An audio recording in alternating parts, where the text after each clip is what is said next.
చేశారు. ఆ వ్యాఖ్యను చూద్దాం ఒకసారి. రిజల్యూషన్ పాయింట్ కూడా ఇచ్చింది.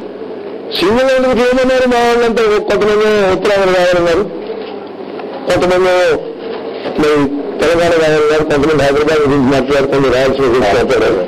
ఇది ఫ్యాక్ట్. ఎవరి నోసిట్ ఎవరి మెంబర్ నోసిట్ అది అనడేమో. అప్పుడు ఎంత ఎందుకు హైకమాండ్కి ఇష్టాలు పెడదామనే మాట. Condition is this: Sonia Gandhi never said that she is considering Telangana so far. నేను ఆయన గౌరవంతో పద్ధతితోటి ఆయన నిర్ణయాలు కట్టుబడి ఉంటామని చెప్పడం బట్టి, ఆయన తెలంగాణ ఇస్తానని కాబట్టి, ఆయన నిర్ణయాలు కట్టుబడి ఉన్నాను కాబట్టి మీరు తెలంగాణ ఒప్పుకున్నారనే భావన నాకు అంత పద్ధతి కాదని మనం చేస్తున్నాం. అన్ని పార్టీలు, రాజకీయ పార్టీలు అంగీకరించడం తెలంగాణ ఇవ్వడానికనే భావన క్రియేట్ చేసే పద్ధతిగా ఏమిటి ఏదో ఇది మేము పార్టీ ఎక్కువగా లేదని కూడా మీరు ఆలోచించుకోవాల్సిన అవసరం ఎంతైనా ఉందని చేస్తున్నాను. కాబట్టి కాంగ్రెస్ ఎప్పుడు కూడా తెలంగాణ మీ ఇష్టాలు బయటకు రాలే, అన్ని కమిటీలతో ఎట్లా నడుస్తామని బయట. అంతేగా మేము ఎప్పుడు never consider that we're going to give Telangana అనే విషయం.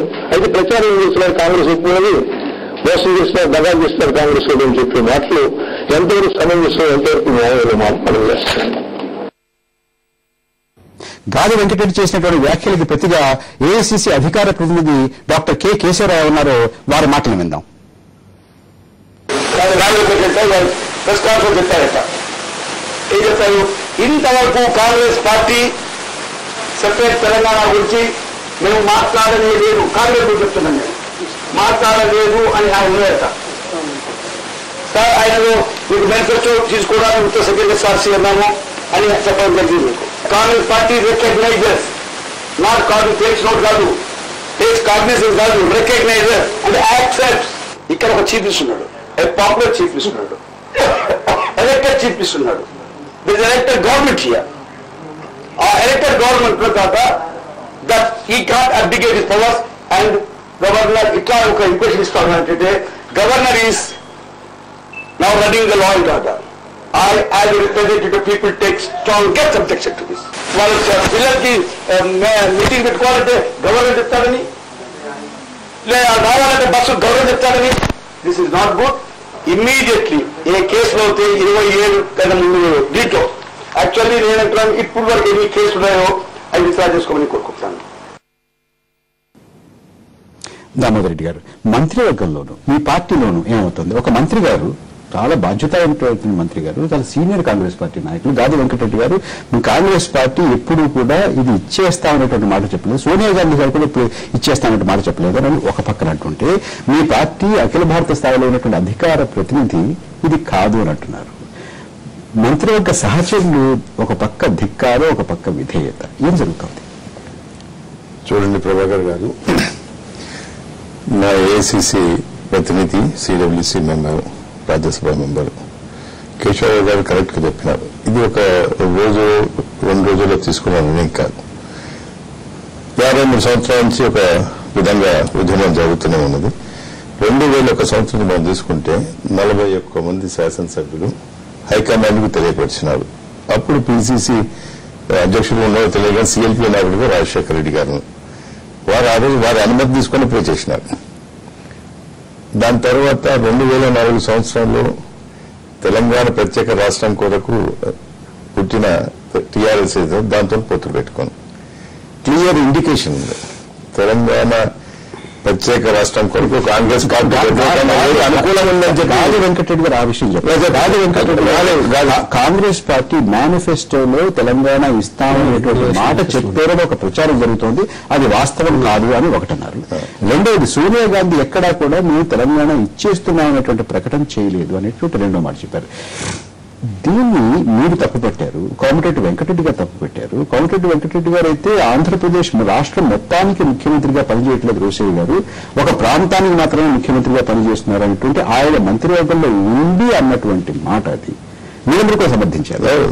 తెరాస కూడా కోమటిరెడ్డి వెంకటరెడ్డి గారికి మద్దతుగా మాట్లాడింది. మాట్లాడడమే కాకుండా లగడపాటి రాజగోపాల్ మరొకరు వారి మీద చర్య తీసుకోకుండా వీరి మీద చర్య గురించి ఎందుకు ఆలోచిస్తున్నారు రోసయ్య గారు కాంగ్రెస్ పార్టీ అనేటువంటి మాట, అంటే ఒక వివక్షత ఉంది, ఒక విచక్షణ ఉంది అనేటువంటి అర్థం వచ్చేలాగా మాట్లాడుతున్నారు. ఉందా అది? చూడండి, మీరు అడిగినారు గాలి వెంకటరెడ్డి గారు చెప్తున్నది కూడా ఎన్నడూ కూడా కాంగ్రెస్ పార్టీ తెలంగాణకు అనుకూలంగా ఎన్నడూ ప్రకటన చేయలేదని చెప్పి వారు చెప్పినారు. 2004లో టీఆర్ఎస్ పొత్తు పెట్టుకున్నప్పుడు ఆ రోజు గాలి వెంకటరెడ్డి గారు ఎక్కడ ఉన్నారండి? మర్చిపోయినారా? 2009 సంవత్సరంలో కూడా 12 ఫిబ్రవరి నాడు రాజశేఖర్ రెడ్డి గారు, దివంగత నేత రాజశేఖర్ రెడ్డి గారు అసెంబ్లీలో ప్రకటన చేసినారు.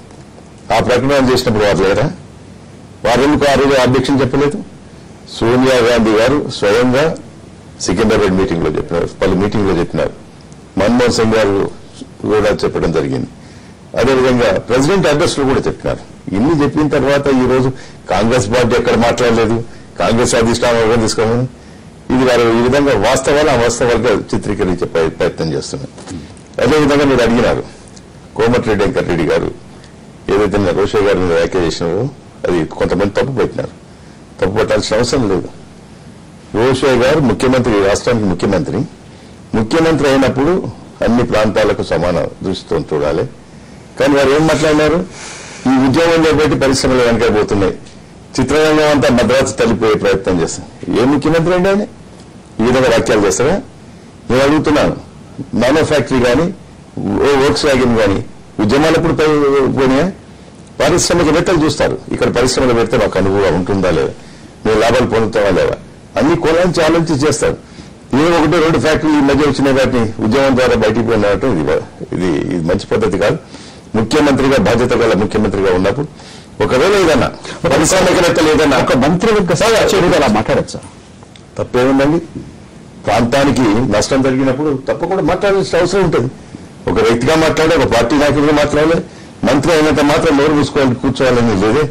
ఆయన చెప్పినాడు, నేను నాకు మంత్రి పదవి లేదు, నేను ఈ రోజు మాజీ మంత్రి అన్నాడు. ముఖ్యమంత్రి గారు ఈ రోజు హైకమాండ్ రిపోర్ట్ చేస్తాడు. అరే నీ మంత్రి పదవి అవసరం లేదన్నప్పుడు కోమటిరెడ్డి వెంకటరెడ్డి నువ్వు ఆయన మీద ఏం చేస్తావు? నేను ఈ సందర్భంగా అడుగుతాను ముఖ్యమంత్రి గారిని, రాజగోపాల్ స్పీకర్ గా రాజీనామా చేసినప్పుడు నువ్వు ఏ చర్య తీసుకున్నావు? శాసనసభ్యులు, కాంగ్రెస్ శాసనసభ్యులు రాజీనామా చేసినప్పుడు ఏ చర్య తీసుకున్నావు? అధిష్టాన వర్గం ఏదైతే చెప్పిన తర్వాత, కేంద్రం ప్రకటించిన తర్వాత ఆ ప్రకటనకు వ్యతిరేకంగా చేసినప్పుడు ముఖ్యమంత్రి గారు ఏం చేసిన ఆ రోజు? జగదీష్ రెడ్డి గారు ప్రభాకర్ గారు ఈ సందర్భం ఇంకోటి మీరు కూడా గమనించాలి. 9వ తారీఖు ప్రకటన చేసిన తర్వాత 10వ తారీఖు నాడు రోషయ్య గారు వెంటనే తీర్మానం ప్రవేశపెట్టినట్టయితే ఈ విధంగా ఈ రాష్ట్రం ఈ విధంగా ఉండేది కాదు. విప్ జారీ చేసి ఈ రోజు తెలుగుదేశం వాళ్ళు అంటున్నారు మీరు ప్రవేశపెడితే ఓట్లు వేసేటం కాదు. వాస్తవానికి వీళ్ళ వెంకరెడ్డి గారు మాట్లాడిన దాంట్లో కానీ, పెద్దల రామరెడ్డి గారు మాట్లాడిన దాంట్లో కానీ, కేశవరావు గారు మాట్లాడిన దాంట్లో కానీ పూర్తిగా సత్యమైన మాటలు మాట్లాడినారు. ఇవాళ ఆంధ్ర ప్రాంతానికి సంబంధించిన కొంతమంది పెద్దలు మాకు ఎందుకు అర్థం కావడం లేదు కానీ అక్కడి నుంచి వచ్చే తెలంగాణ ప్రక్రియను ఆపడం కొరకు వాళ్ళు ఇంతకాలం వాళ్ళకున్న పేరును కూడా పనంగా పెట్టి అబద్ధాలు ఆడుతున్నారు. గాలివెంకరెడ్డి లాంటి పెద్ద మనుషులు ఎందుకు అర్థం కావట్లేదు. చాలా సీనియర్ నాయకులు, అదే చెప్తాను నేను, ఎందుకన్నాను అంత పెద్ద సీనియర్ నాయకులు వాళ్ళ క్యారెక్టర్ మొత్తం ఫనంగా పెట్టి అబద్ధాలు ఆడుతూ ఉన్నారు. ఎందుకంటే 2009 ఎన్నికల మేనిఫెస్టోలో చాలా క్లియర్ గా పేర్కొన్నారు. కేశవరావు గారు అది కూడా చదివి వినిపించినారు, మన వాళ్ళకి చూపించలేకపోయినారు. దీంట్లో స్పష్టంగా మేనిఫెస్టో తీసి చూపించినారు. నా దగ్గర కూడా ఉంది బయట మేనిఫెస్టో, కాంగ్రెస్ మేనిఫెస్టో చెప్పినారు ఆ విషయాన్ని. పోతే వెంకరెడ్డి గారి వ్యాఖ్యలకు సంబంధించి వెంకరెడ్డి గారి మీద చర్య తీసుకోవాల్సి వస్తే మొట్టమొదటగా ఆంధ్ర ప్రాంతం నుంచి రాజీనామా చేసినామని చెప్పి ప్రకటించిన ఎంపీలు, ఎమ్మెల్యేలు అందరినీ కూడా కాంగ్రెస్ పార్టీని సస్పెండ్ చేయాల్సిన అవసరం ఉంది. ఎందుకనంటే జగదీష్ రెడ్డి గారు ఎంపీలు, ఎమ్మెల్యేలు ఒకటి, మంత్రులు ఒకటి. మంత్రులు ముఖ్యమంత్రికి ఎవరైనా ఆ కాంగ్రెస్ పార్టీ నుంచి వెళ్ళి పార్టీ ఇచ్చిన బీఫాన్ ద్వారా ఎన్నికైన వాళ్ళే. ఇక్కడ ఈయన కూడా ముఖ్యమంత్రి అభిప్రాయంతో ముఖ్యమంత్రి ఇష్టం మేరకు మంత్రిగా వచ్చిన వాడే. ఎమ్మెల్యేలైనా పార్టీ అధిష్టానం బీఫామ్ మేరకు వచ్చిన వాళ్ళే, మంత్రులైనా పార్టీ అధిష్టానం ఆజ్ఞ మేరకు వచ్చిన వాళ్ళే. అధిష్టానం ధిక్కరించిన వాళ్ళు ఎవరి మీదైనా చర్య ఒకే తిరిగి ఉండాలి. ఎందుకంటానంటే నేను ఈ మాట వాస్తవానికి కేంద్ర ప్రభుత్వం హోంమంత్రి చిదంబరం గారు ముఖ్యమంత్రి మీద వ్యాఖ్య చేయొచ్చు ఒక మంత్రి డెఫినెట్ గా బహిరంగంగా ముఖ్యమంత్రి మాట్లాడింది ఒక జగదీష్ రెడ్డి మీరు మాట్లాడింది సబబుగా లేదు. మీరు మాట్లాడినటువంటిది ఒక తప్పుడు సంకేతాన్ని ఒక ప్రాంతానికి పంపిస్తోంది. ఇది సరైన కాదు, అది చెప్పడం వేరు. అదే చెప్పాడు బహిరంగంగా వచ్చి అదే చెప్పాడు ఆయన. మరి ఈయన ముఖ్యమంత్రి గారు ఆయన అడిగి మాట్లాడలేదు కదా. ముఖ్యమంత్రి గారు కనుక మంత్రివర్గారు అందరూ పిలిచి మరి ఇట్లా జరుగుతుంది, ఈ రకమైన నష్టం మనకు జరిగింది, ఇట్లా పరిశ్రమ వెళ్ళిపోతానంటుంది, పలానా వెళ్ళిపోయినాయి, ఈ కారణం చేత వెళ్ళిపోయినామని చెప్పి చెప్తున్నారు. మరి దీంట్లో మనం అందరూ కలిసి ఏం చేద్దాం, ఏం మాట్లాడదాం, ఏం మెసేజ్ ఇద్దాం ప్రజలకు అని చెప్పేసి వీళ్ళందరినీ అడిగి వాళ్ళందరూ మొత్తం ముఖ్యమంత్రి మాట్లాడుంటే అది వేరే విషయం. అలా అడగలేదు తెలుసా? ఎస్, వీళ్ళు పోనలేదు ఆ సమావేశానికి. పైగా ముఖ్యమంత్రి గారు చెప్పింది తప్పు అబద్ధమైన అభిప్రాయం రావడానికి ఇంకొక కారణం కూడా ఉందండి. ఏ సినీ పరిశ్రమ వెళ్ళిపోతుంది అని చెప్పేసి ముఖ్యమంత్రి గారు చెప్పిందో ఆ సినీ పరిశ్రమకు సంబంధించిన ప్రముఖులు వచ్చేసేసి మేము ఎవరు మాట్లాడలేదండి, ముఖ్యమంత్రి గారు ఎందుకు మాట్లాడారు ఈ మాట మాకు అర్థం కావడం లేదు అని చెప్పి స్పష్టంగా చెప్పినారు. కాంగ్రెస్ పార్టీ గురించి పక్కన పెడదాం కాసేపు. ముఖ్యమంత్రి, మంత్రివర్గం, మన సహచరులు, అది ఒక సూత్రప్రాయంగా తీసుకుందాం. మీరు అనేక సంవత్సరాలు మంత్రిగా పనిచేశారు. ఈ రకమైనటువంటి బహిరంగంగా ధిక్కరించడం, ముఖ్యమంత్రి గురించి వ్యాఖ్య చేయడం, మాట్లాడడం సబబుగా కనిపిస్తుందా మీకు? ఇప్పుడు మంత్రి క్యాబినెట్ అనేది ఒక జాయింట్ రెస్పాన్సిబిలిటీ కాన్స్టిట్యూషన్ లో ఉంది. వారు క్యాబినెట్ సమావేశంలో చర్చల్లో ఒక సమస్యపై విభేదించవచ్చు, చెప్పవచ్చు, పాయింట్ ఆఫ్ కాంట్రడిక్షన్ చెప్పవచ్చు, ప్రో మాట్లాడవచ్చు, చేయొచ్చు. కానీ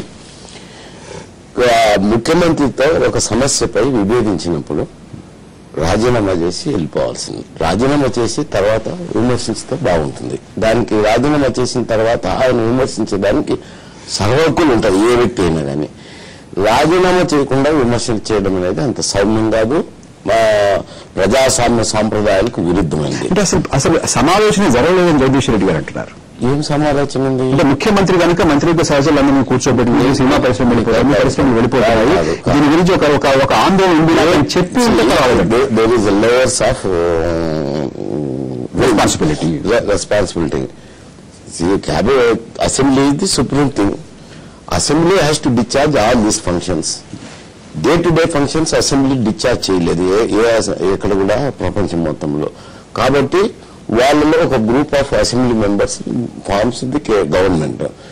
అంటే మేము మామూలుగా ఏ సాంప్రదాయాలంటే మెజారిటీ పార్టీకి అని దాని కాన్స్టిట్యూషన్ లో మెజారిటీ పార్టీ నుంచి ఒక లీడర్ ఎన్నుకుంటారో ఆయన అడ్వైస్ తో గవర్నర్ అపాయింట్ చేస్తారు క్యాబినెట్ మినిస్టర్స్. ప్రతి విషయాన్ని కూడా క్యాబినెట్ వారానికో 10 రోజులకో ఒక డిక్టం పెట్టుకుంటారు, ఒక సాంప్రదాయం పెట్టుకుంటారు, సమావేశం అవుతారు. కొందరు నెలకు కావచ్చు, కొందరు 10 రోజులకు కావచ్చు. అది చీఫ్ మినిస్టర్ అభిష్టం మేరకు 5 రోజులకు కానీ పెట్టుకుంటారు. ప్రతి విషయం మీద chief minister on the advice of the chief minister will be appointed by the governor. So chief minister బాధ్యతలు అవి. ఆయన చీఫ్ మినిస్టర్ ఏదైనా చెప్పచ్చు. కాకపోతే కేబినెట్ సమావేశంలో కొన్ని విషయాలు పాలసీ మేకింగ్ లో చర్చలు జరపవచ్చు, నేను కాదనడం లేదు. పాలసీ మేకింగ్ కాదా, ఏదైనా స్టేట్మెంట్ కానీ చీఫ్ మినిస్టర్ అభిప్రాయంతో విభేదించినప్పుడు తప్పకుండా రాజీనామా చేసి మాట్లాడే సర్వకులు మనుషులు నాకు మీరు చెప్పింది సౌమ్యంగా రాజవెంకటరెడ్డి గారు కానీ ఎవరైనా కూడా వారి అభిప్రాయం చెప్పడానికి వారికి అస్వేచ్ఛ ఉంది. కానీ ముఖ్యమంత్రి మీద అభియోగం చేయడం, లేకపోతే ఒక ఆరోపణ చేయడం, ఒక విమర్శ చేయడం అనేటువంటిది మంత్రిగా కొనసాగుతూ చేయడం సబబు కాదంట.